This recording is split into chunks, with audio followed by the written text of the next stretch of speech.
So, another season of Northern Arizona Wranglers indoor football is in the books, at least when it comes to home games. They do have two more games on the docket before they officially wrap up the season, including one tonight over in Henderson, Nevada, where they're taking on the Vegas Nighthawks. But as far as traveling, 10, 15, 20 minutes or whatever to the Findlay Toyota Center to see them in person, well, we're all going to have to wait until next year for that. But if you're going to have a home finale, which also happened to be Fan Appreciation Night, you want it to be an exciting one. And man, oh man, I don't think you could have asked for a more exciting last home game of the season than what we got last Saturday against the Tucson Sugar Skulls. Just touchdown after touchdown after touchdown. Like your typical Rocky movie where both opponents are exchanging blow after blow after blow. Every time the Wranglers got out to a double-digit lead, boom, Sugar Skulls closed the gap. Everyone at the Toyota Center was sweating bullets. I think even I was sweating bullets in that one. But in the end, Northern Arizona held on and got the 61-55 victory. And for a team that's been struggling all season, just a nice way to end the home portion of their schedule. Give the fans something to cheer about. Show that, regardless of what kind of season you're having, indoor football is just flat out fun to watch. Also, out of all the sporting events I cover, I'm just going to come out and say it. Wranglers games have the best music. During the breaks in the action last Saturday, wait till you hear this. We got treated to Metallica, Skillet, Pink Floyd, Judas Priest with Breaking the Law, Breaking the Law. Jimi Hendrix all along the Watchtower. Got some Bob Seger in there. Got some Quiet Riot. Man, bringing me back to the 80s with that one. We were getting down with The Sickness, with Disturbed. White Snake, Still of the Night. They rolled that one out. And to cap off the musical awesomeness, Led Zeppelin, When the Levee Breaks. Probably one of the best final songs of any album in history. Oh, yeah. They also had the Macarena. And, not going to lie, I kind of like that song. Hey, man cannot live on classic rock and heavy metal alone. In fact, you should see some of the new age music I have on my playlist. Yes, I do happen to like some new age music, like Ed Van Fleet and Secret Garden. Also came across quite a few fans wearing band t-shirts, which, of course, I acknowledge by throwing up the devil horns, which is, that's just fan etiquette in the rock and metal world. One guy was wearing a Metallica t-shirt. Another guy had a Disturbed t-shirt. And this kid, who was probably like 11 or 12, he was wearing a Man O' War t-shirt. I mean, his parents probably weren't even born when that band was formed. So good on you for liking them, kid. And that does give me hope for the future. So overall, just a fun night watching the Wranglers and the Sugar Skulls, which is one of the coolest names in the IFL, along with the San Diego Strike Force and the Quad City Steamwheelers and the San Antonio Gunslingers. Then on the opposite end, you got the Bay Area Panthers. I mean, come on. We already have the Panthers in the NFL. We have a Panthers team in the NHL. Come up with something original. Like, I don't know, how about the Bay Area Sea Lions or the Bay Area Gold Rush? Maybe honor one of the defunct teams from the past in that area, like the Redwoods from the old UFL, or the Pacific Coast League team, the Seals. Then you got the Massachusetts Pirates. We already got the Pirates in Major League Baseball, and who thinks about pirates when you think about Massachusetts? Do something like, how about the Massachusetts Muskets, play on the state's role during the American Revolution, or the Massachusetts Miracle, which would be a play on the term used to describe the state's economic rebound back in the 1980s, or go with animals that are common in the state, like the Massachusetts muskrats or the Massachusetts whales. Yeah, there are a lot of whales that swim around the coast of Massachusetts. In fact, whale watching is pretty big in Massachusetts. Just, just come up with something like that. It's like, do I got to do all the thinking around here when it comes to team names? Jeez. Anyway, I digress. Best of luck to the Wranglers in their final 2 games of the season, and hopefully we will see them rebound next year. Excuse me, folks. All right. 928-541-1016, number to call here on the Tri-City Sports Roundup. Again, 928-541-1016 here on the Tri-City Sports Roundup, where today, hard to believe, we are coming toward the end of our annual summer top 10 lists. In fact, we're in the middle of what I call the Big Three. Now, last week we had the top 10 local games of the year. Our next show, we're doing the top 10 local male athletes of the year. Today, we are doing the top 10 local female athletes of the year, and you would not believe the number of strong candidates I had on this list. I was really bummed at some of the ones I had to leave off. I mean, we're talking all-state players, all-conference, some of the year players. In fact, at the end of this list, you're probably going to say, I can't believe you left her off, John. But that's just a testament to the kind of talent we had here in the Tri-City area this past school year. So you know what? Let's not wait any longer. Let's just dive right into the list. We start off with number 10. Call her a human deflector shield. When the opposition managed to get the ball through the defenders, she stood tall in net and stopped nearly every shot that came her way. She posted 71 saves on the season while allowing just 10 balls to go into the back of the net. That gave her an .877 save percentage, which was not only the best mark in the GSAC, but the 4th best in the country among NAIA schools. She also led the conference in goals against average with a minuscule 0.50. Her shutdown skills got her named the Great Southwest Athletic Conference Defensive Player of the Week on 3 separate occasions, but that was just the beginning. She also made the All-GSAC team, was named a United Soccer Coaches All-American, and was selected to the NAIA All-American 3rd team. She's graduated now and leaves as one of the best keepers in program history. Congratulations to Annabelle Ruckel of the Embry-Riddle soccer team, the Tri-City Sports Roundup, number 10 local female athlete of the year. Now we move on to number 9. She has been one of her team's big guns on offense since her freshman season, and her senior season proved no different. She continued to be a menace to opposing defenses, slipping through them to punch in 11 goals on the season, the 4th most in the GSAC. To emphasize her impact, 4 of those 11 goals were game winners. She also helped out her teammates by dishing out 10 assists, the 2nd most in the conference. That gave her 32 points on the season, the 3rd most in the conference. That brought in a bunch of individual honors for her, a spot on the All-GSAC team, a selection to the United Soccer Coaches All-American team, and a spot on the NAIA All-American 2nd team. She was also recognized for her accomplishments in the classroom, making both the College Sports Communicators All-District and All-American academic teams. She was also named to the USC All-American academic team and was recognized as an NAIA Scholar Athlete while majoring in applied biology. Capping it all off, she was voted the school's Female Athlete of the Year. Talk about putting a stamp on a great collegiate career. Congratulations to the Death Ray, Ray Yoshioka of the Embry-Riddle soccer team, the Tri-City Sports Roundup, number 9 local female athlete of the year. Before we go to break, we're going to get in number 8.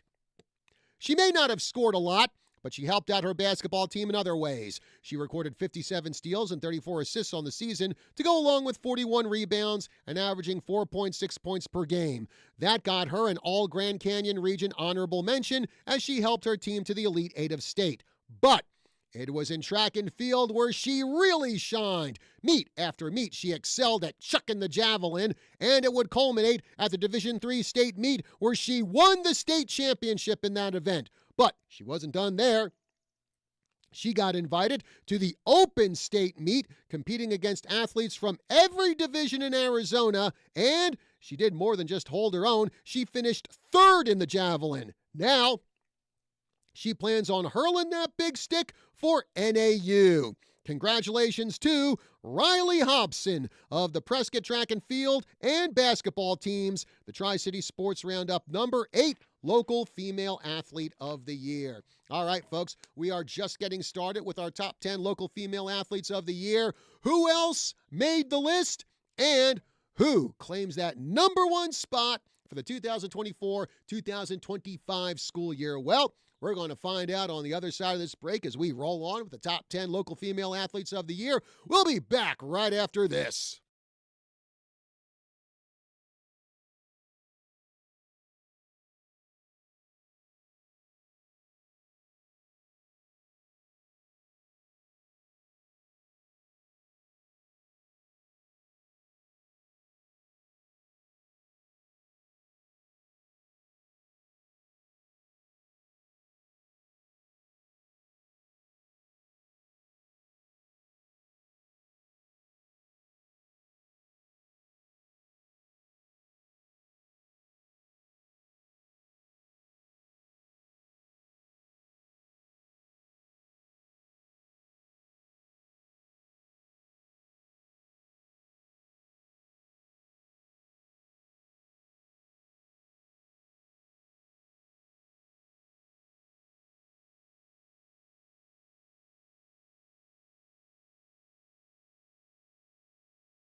Hey, folks, welcome back to the Tri-City Sports Roundup. John Rust with you here on this Saturday morning as we are presenting our top 10 local female athletes of the year. Our first two, members of the GSAC champion Embry-Riddle women's soccer team. We had Annabelle Ruckel at number 10, Ray Yoshioka at number 9. We're going to talk a little bit more about those two because we're going to go to the phones right now. And on the phone, we have their head coach, Todd Poitras. Hey, Coach, good morning, and thanks for joining us. Hey, good morning, John. And I believe you're calling us from, actually, I mentioned this in the monologue, talking about the San Diego Strike Force. I believe you're in their home territory right now. You're over in San Diego doing a little recruiting today, correct? Yes, sir. Yeah, out here in beautiful Del Mar, right, just north of San Diego, doing a little recruiting at the legendary Surf Cup. All right. Well, of course, got to get some recruiting in because, of course, two big holes to fill on the roster in Annabelle Ruckel, Ray Yoshioka, who, of course, graduated. Annabelle Ruckel, our number 10 local female athlete of the year. Coach, what made Annabelle such an outstanding goalie? I mean, you're talking 71 saves on the season and just giving up 10 goals all year. Yeah, Annabelle's special goalkeeper. I think a lot of it for her starts with just being incredibly well-rounded in all aspects of her game.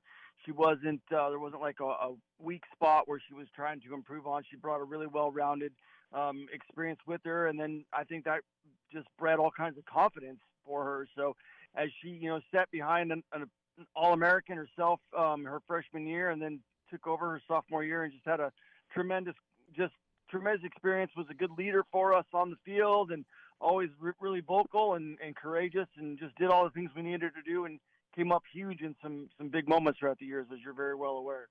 And speaking about coming up huge, well, you got the Death Ray, Ray Yoshioka. I don't know what more you can say about her. A tremendous 4-year career for Ray, ending it as an All-American, not just an athletic All-American, an academic All-American. She was also voted the school's Female Athlete of the Year. And this is all these accomplishments by a young lady who doesn't even come up to like 5 foot tall, but boy, oh boy, she plays like a 6-footer out there on the pitch, if you know what I mean. Absolutely, yeah. You're right. She wasn't 5 foot tall, even though she'd like to say she was. She absolutely was not. She was more like 4'10". But yeah, like her presence was always massive on the field. She was what she lacked in stature, she just brought in skill and energy and personality. As I know you had a chance to interview her several times. But yeah, just a tremendous career for her, and she's a great lady and doing great things already after graduating school, and with just a special talent that we were able to be a part of that career. And I couldn't be any happier for her to wrap up the way that she did as the conference champion, as an All-American, as you mentioned, both academically and athletically, and making another trip to the national tournament and being an All-American. So she really kind of personified everything that you hope to get out of a top player like that. All right. Well, Coach Poitras, I want to thank you very much for joining us here on the Tri-City Sports Roundup, talking about a couple of your, now former Charges who made our list. Keeper Annabelle Ruckel, our number 10 local female athlete of the year. Ray Yoshioka, our number 9 local female athlete of the year. Again, Coach, thank you very much for joining us here on the phone. I guess I'll probably be seeing you out on the pitch in a couple weeks, because your team will be moving into Embry-Riddle pretty soon. Yeah, August 1st. We're super excited, and we're ready to get going, and looking forward to getting back on the field, and looking forward to seeing you out there as well. All right, Coach. You have a good one. Hey, take care. Thanks, John. All right. Again, Todd Poitras, head coach of the Embry-Riddle women's soccer team. Now let's dive back into our top 10 local female athletes of the year list. We are at number 7. What's that sound? It's the nervous gulp of pitchers when they saw this young lady come to the plate. During the course of the year, she was not only among the leaders in batting average in the GSAC, she was in the top 10 among all NAI players in the country. When the 2025 season wrapped up, she was second in the conference with a .496 average. Her 12 home runs were tops in the GSAC. She also led the conference in on-base percentage at a .582 clip and was second in slugging percentage at .959. Rounding out her stats, she had 39 RBIs, 18 doubles, a triple, 44 runs scored, and 116 total bases. Those accomplishments got her named the GSAC Player of the Year. It also landed her on the National Fast Pitch Coaches Association All-Region Team and the NAIA All-American Second Team. She also tore it up in the classroom, being selected to both the College Sports Communicators All-District Academic Team and All-American Academic Team. And the good news? She'll be back for one more season to torment opposing pitchers. Congratulations to Leah Solis of the Embry-Riddle softball team, the Tri-City Sports Roundup number 7 local female athlete of the year. Now we're at number 6.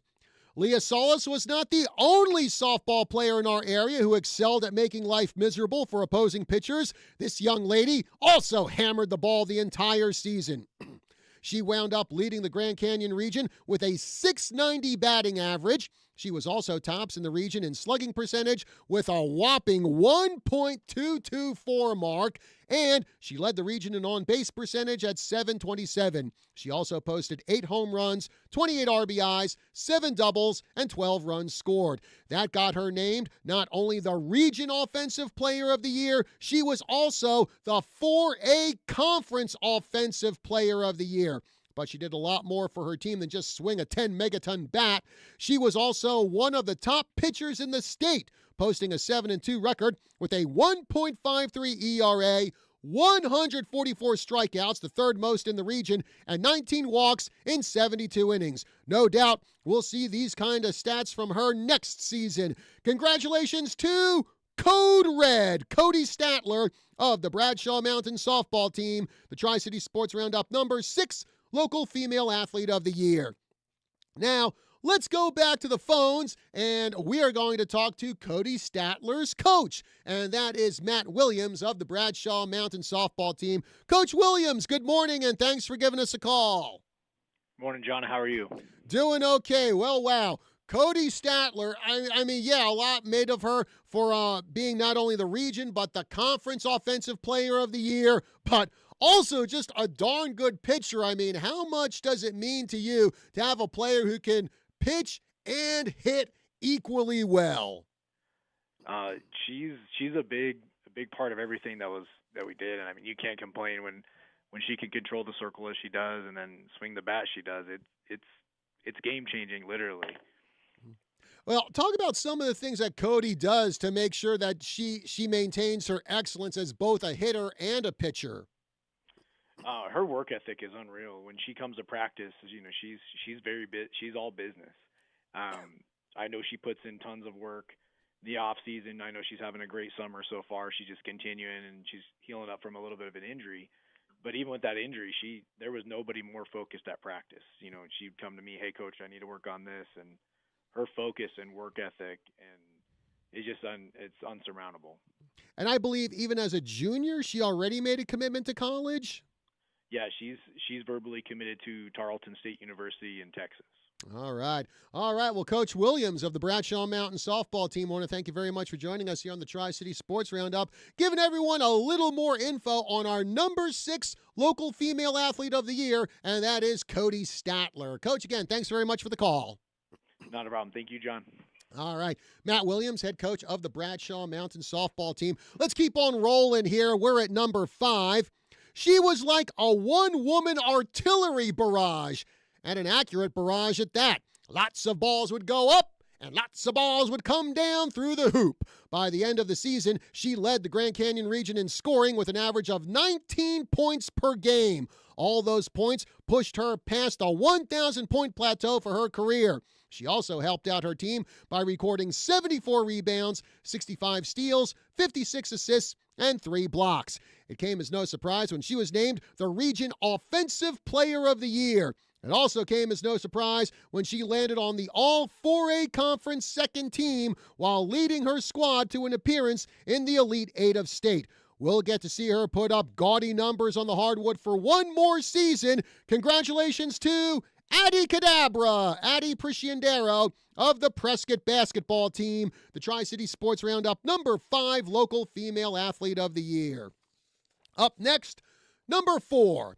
Her school year began on the volleyball court where she did very well. She racked up 166 kills, 82 digs, 18 ace serves, and 15 blocks, earning her a spot on the All-Grand Canyon Region second team. In the winter, she was back on the hardwood, this time for basketball, and that's where she really put on a show. She averaged 17.5 points per game and hit the 1,000-point plateau for her career. Back-to-back 1,000-pointers for our list here. But she did more than just put up a ton of points. Her 324 rebounds were tops in the Grand Canyon region and the 8th most in the entire state. She also showed what a terror she was on defense with 125 steals, the second most in the region. Rounding out her stat line, she recorded 88 assists and 7 blocks, along with helping her squad reach the Elite 8 of state. All those stats got her named the Grand Canyon Region Player of the Year and earned her a spot on the All-4A Conference first team. Get ready for what should be a tremendous senior season for this young lady. Congratulations to Bella Apt of the Prescott volleyball and basketball teams, the Tri-City Sports Roundup number 4 local female athlete of the year. On to number 3. One thing you can say about this team, they were quick learners. In their first year of existence, they mastered the game of flag football. None better than this young lady. Taking a page out of Rob Zombie's book, she emerged as a super beast on defense. She registered 120 tackles on the season to lead the Mountain Sky region. That also put her 3rd in the entire state in that category. But she wasn't done there. She also recorded 9 sacks, 7 interceptions, including a pick 6 for the win in the Final Four of state, and 11 pass deflections. Not only did that get her named the Region Defensive Player of the Year, she was also named the 4A Conference Defensive Player of the Year. She also did well for the soccer team, posting 4 goals and 4 assists. Her skills helped not one, but 2 teams reach their respective state championship games. Talk about a memorable senior season. Congratulations to Courtney Delaney of the Prescott Flag Football and Soccer teams, the Tri-City Sports Roundup number 3 Local Female Athlete of the Year. Next, number 2. She was a key member of her soccer team, notching 10 goals during the season, which put her at number 5 in that category in the Grand Canyon region. And for good measure, she tacked on 5 assists. Along with helping her team win the Grand Canyon region title, she also helped them finish the season as state runners-up. She was recognized for her efforts with a spot on the All-Region First Team and the All-4A Conference Second Team. And if you thought she was good in soccer, wait till you see what she did in track and field. She was part of the 4x100 and 4x400 relay teams that won state championships at the Division III state meet. But wait! There's more. Individually, she was the state champ in the 300-meter hurdles and 3rd at state in the 100-meter hurdles. And there's still more. At the open state meet, competing against athletes from all the different divisions in the state, both her relay teams finished 8th, and she came in 7th in the 300-meter hurdles. And she's not done on the track yet, because this coming season, she will suit up for a school that has won 26 Big Sky Conference titles for indoor and outdoor track and field combined in its history. That would be NAU. Congratulations to Kenzie Blanchard of the Prescott Soccer and Track and Field teams, the Tri-City Sports Roundup number 2 Local Female Athlete of the Year. All right, folks. Well, now that brings us to number 1 on the list. Who's it going to be? Who gets the top spot on our top 10 local female athletes of the year list for this year? Well, we're going to keep the suspense hanging here a little bit longer because we got a break to get to. We got to pay some bills. But when we come back, we unveil the number 1 local female athlete of the year for 2024-2025. We will be back right after this.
We are back here on the Tri-City Sports Roundup. John Rust with you. Our top 10 local female athletes of the year. We are coming up to number 1, but before we get to it, I'm going to keep you hanging a little bit longer here, but I want to go through numbers 10 through 2.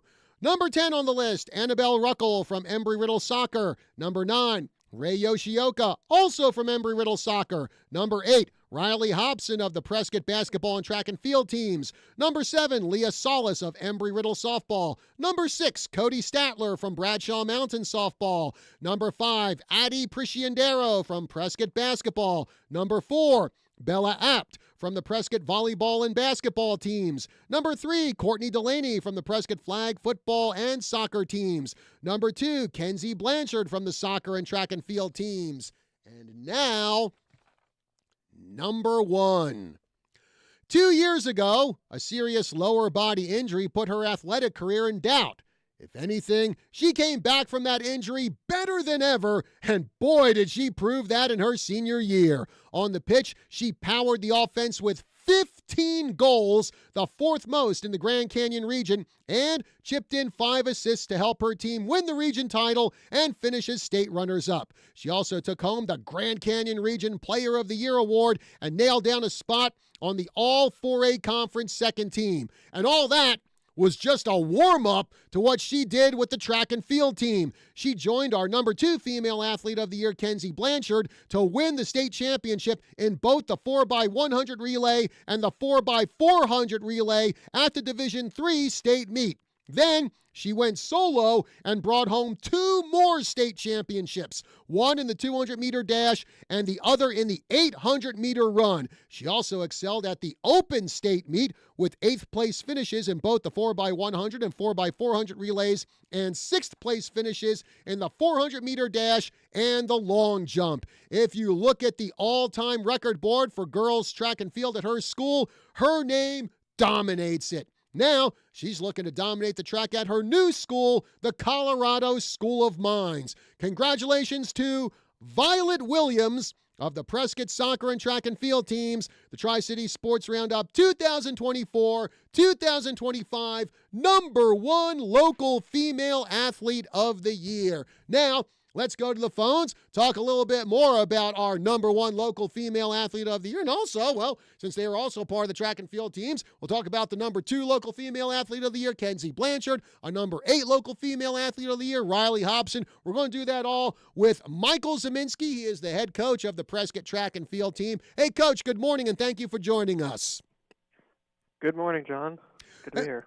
Well, again, talking with Violet Williams, like I said to start off my monologue about her, a couple of years ago, I believe it was an ACL or a serious knee injury that derailed her. Correct, for ACL. Yeah, and that derailed her for her sophomore season. How much did it mean for her, for all of you over there at Prescott, to see her get over that really serious knee injury, come back, and just have one of the most phenomenal senior years of probably any athlete in Prescott high school history? It was great. I mean, it was definitely scary when it happened, but we were all hopeful because it happened early enough in her career, and she's such a hard worker that she didn't let it slow her down. She just worked extremely hard so that when she did get back, she was stronger than before. And you also talk about a young lady who, at the state meet, it wasn't just 1 or 2 events. She competed in 4 events, 4 state championships. Not only does that speak of her versatility, but also her stamina and her conditioning to be in all those events and come away with state championships in every one of them. Yeah, she's such a well-rounded athlete. And it wasn't just we actually used her to strategize for our state championship because we ran her in different events in the division meet versus the state meet because we could put her wherever we needed, and she wins everything.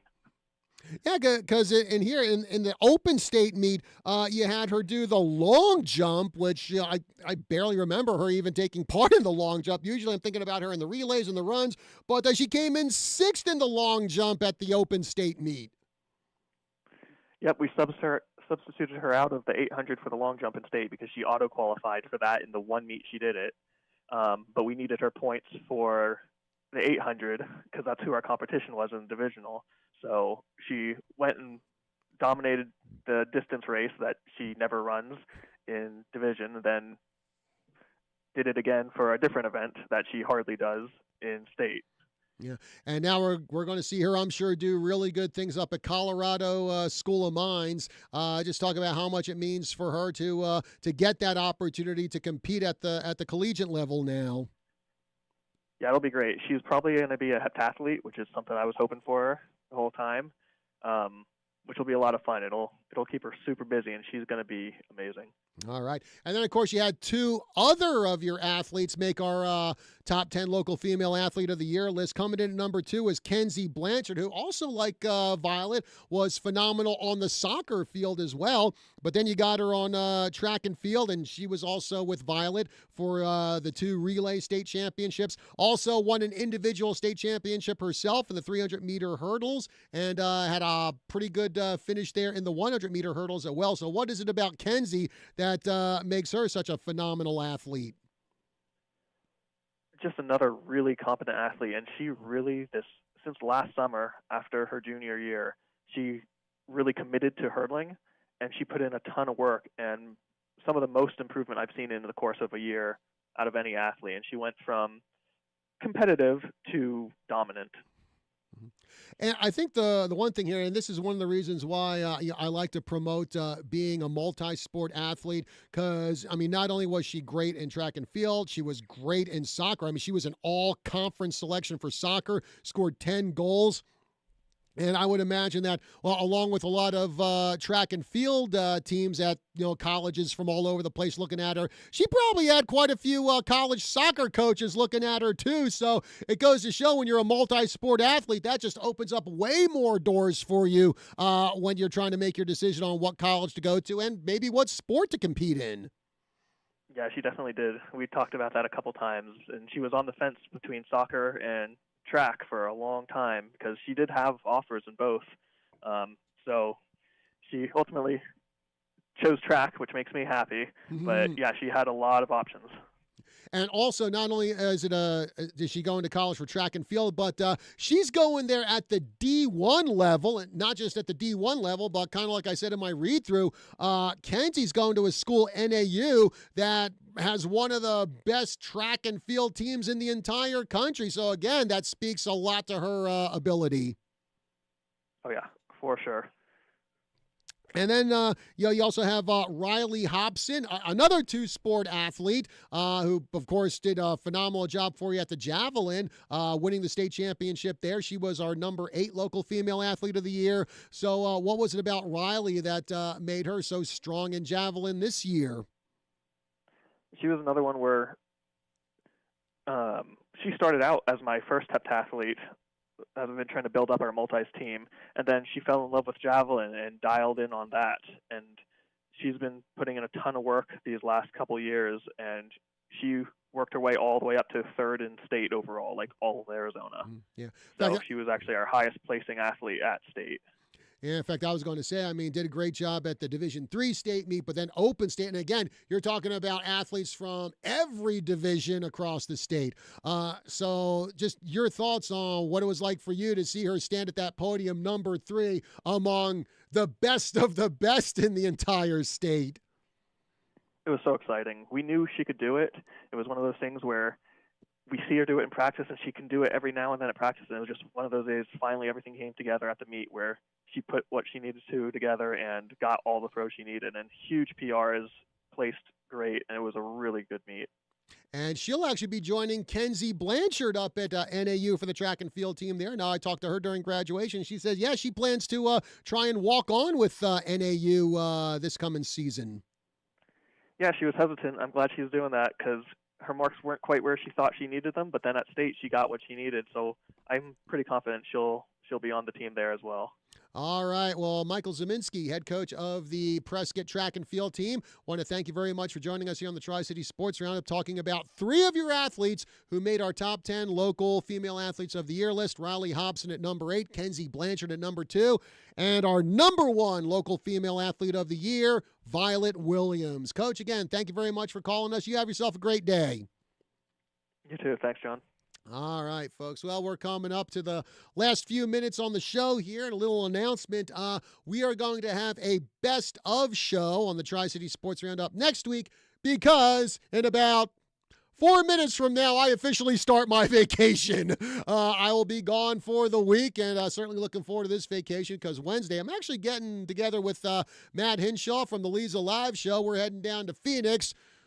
We're going to brave the hot weather. You know what? It'll be worth it to put up with the hot weather because Wednesday night, Baby Metal is in Phoenix. Oh, I'm so looking forward to that show. It's going to be a blast. Going to dive into the foxhole and enjoy some combination J-pop heavy metal, which, again, just a phenomenal band. Just cannot wait to see them. It's going to be such a blast.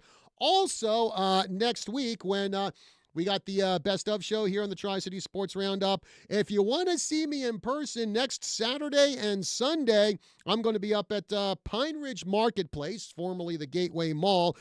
They have an artisan market there. I'm going to have a table set up, so I'll be selling my books and also got some book-related T-shirts that I printed up, so I'll be selling them there. So again, that'll be July 26th and 27th, pretty much throughout the morning, throughout the afternoon. That'll be the Artisan Market at the Pine Ridge Marketplace, just off Highway 69. So come on out there, check out my table, and check out all the other local artisans who are going to be selling their wares there at Pine Ridge Marketplace. And also, that's where you can get my book, You're Called the What? Weird, Funny, and Dumb Names. You know, I was talking about the Tucson Sugar Skulls earlier in the show, and hey, Tucson Sugar Skulls, they are in that book. You're called the what? Weird, funny, and dumb team names. Also, here on Prescott Broadcasting, our family of stations, tune in to our sports station, The Team, 1450 AM, KNOT. We've got some baseball for you this weekend. All-Star break is over. Back to work for MLB. Today, we have the Cincinnati Reds versus the New York Mets at 12:30 p.m. Then tomorrow, we've got an American League matchup. We've got the Detroit Tigers versus the Texas Rangers. That'll be at 3 p.m. So, yeah, going to be a lot of Major League Baseball here over the next couple months on our sports station, The Team, 1450 AM, KNOT. By the way, just to let everyone know, yes, we do have an all-sports station now in our family of radio stations. However, Prescott football, we are still going to be doing that on KYCA here, 1490 AM, 103.5 FM. And hard to believe, in little over a month, it is going to be the season opener for the Badgers. They are going to be down at Greenway High School to take on the Demons August 29th. And yes, as we always do, KYCA will be there to cover Prescott High School football for their season. And of course, with our new sports station, The Team, we are planning on doing quite a bit more when it comes to local sports here. In fact, just this past week, we started putting on our Prescott Sports Report and our Prescott Area Sports Rundown on The Team, 1450 AM, KNOT, during our morning drive time, where we have Dan Patrick there. And we're going to be doing a few more things local-wise on The Team moving forward. All right, folks, that is going to do it for our show. Again, I will be off next Saturday. I'm going to be off all next week, I should say. So next Saturday is a Best of show. When I come back on August 2nd, we wrap up our summer top 10 lists with the top 10 local male athletes of the year. Some of you might be saying, oh, John, I know who you got as number one on that list. Well, I'm not going to give away any spoilers here, but tune in August 2nd for our show, top 10 local male athletes of the year. Folks, thank you very much for joining us here on the Tri-City Sports Roundup, and I will see you back here in about 2 weeks. Have yourselves a good one.